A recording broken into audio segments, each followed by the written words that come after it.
for Forrest. Thank you, Speaker. In continuation, I was talking about the inception of online social media platforms, and I wondered which one of the creators and executives in charge of these platforms decided that it was perfectly fine to expose our very young children to a free-for-all in what is an online pedophile's paradise. And I'll repeat that.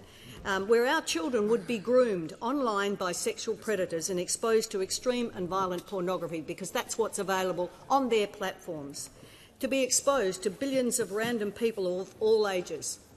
But that is what is part of the platform business model, and what's available to vulnerable young people on these platforms and these apps.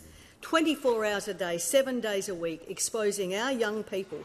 The harm is there for all to see and our families to have to deal with, from the bullying, with the sharing of naked and semi-naked photos.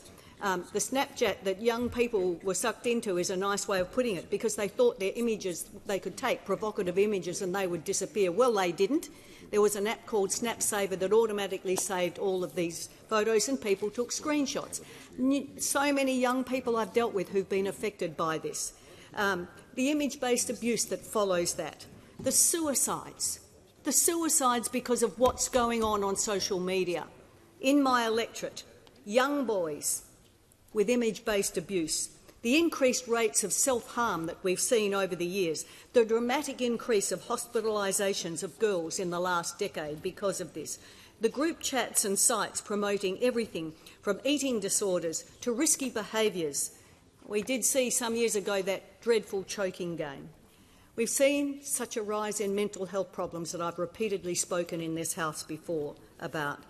The online gaming addiction we now see, the clinics that have had to be set up to help families deal with online addictions, the risks on these apps with tracking and mapping, young girls presenting to GPs with internal damage from aggressive sexual experiences learned from online pornography sites. These same platforms and representatives still believe, according to some of the evidence we saw recently, that they're doing no harm. Well, I can tell them differently. The youngest age that some young person, I've had a young person, I do cyber safety presentations into schools, and how dreadful it is that through that interaction on social media and through these sites, that the youngest age so far, in all of the years I've been doing this, who will admit to me they've been to meet people in person that they've only first met online, is a Year 3 girl. I'll let that sink in. A Year 3 girl. In all those classes that I've done over the years, the sessions I've done, it is completely unusual to come across a class of various ages, I've done from preschool through to Year 12, where at least a proportion of the class, when I do my silent survey, and they put their hands up to 3 critical questions, very unusual for there not to be some children who go to meet people in person that they've only first met online. And I've dealt with an extraordinary amount of issues created by these online platforms who claim that they're doing no harm. That is entirely incorrect. The harm to these young people is every single day and night.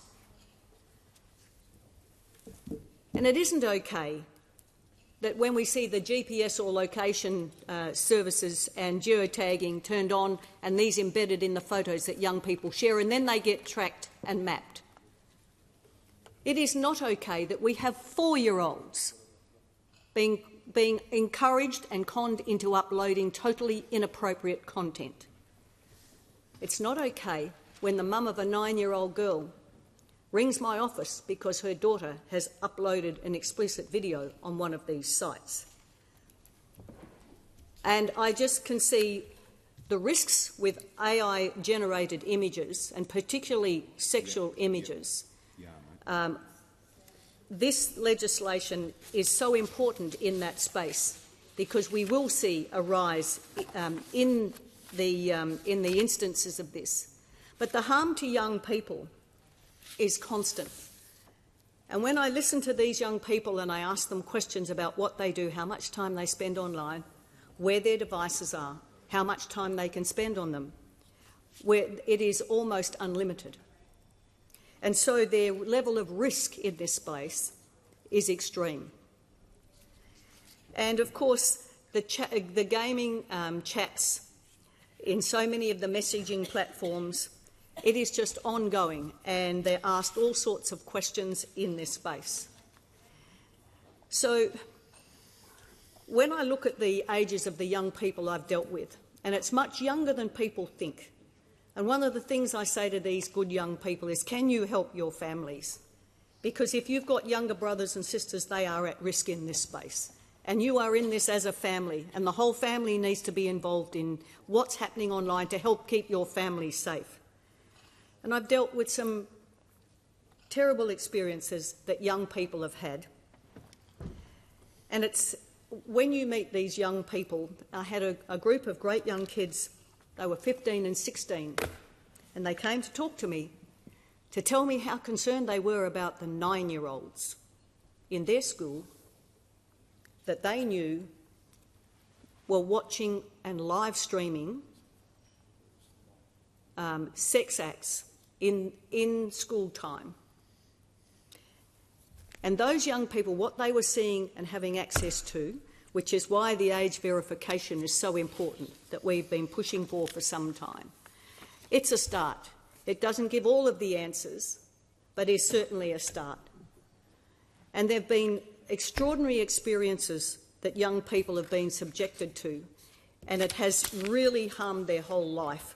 One of the other issues that I just want to warn people about as well, I had a visit recently from the optometrists and Optometry Australia. We're seeing an increase in myopia, you know, short-sightedness because of the amount of time young people are spending behind a screen. So not only is there physical harm, emotional harm, young people going to meet people in person they've only first met online, what's happening to them with bullying and image-based abuse, it is constant, and it is. When I spoke to one principal and said, what is the biggest issue facing your Year 12 students? He held up the phone. He said they're just not sleeping enough. And they cannot cope with every other issue in their life, their relationships, what's going on at school, what they intend to do when they leave school, because of what's happening online, that they're engaging so much of the night that they're just simply not sleeping enough.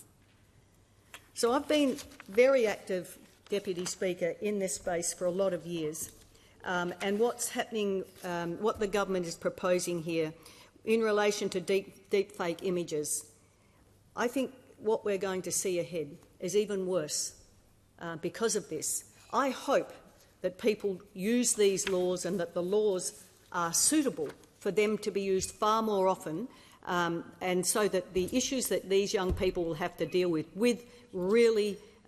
deepfakes and with the issues around consent and how the courts will interpret and act on this are very important to our young people and people of all ages. Thank you, Deputy Speaker.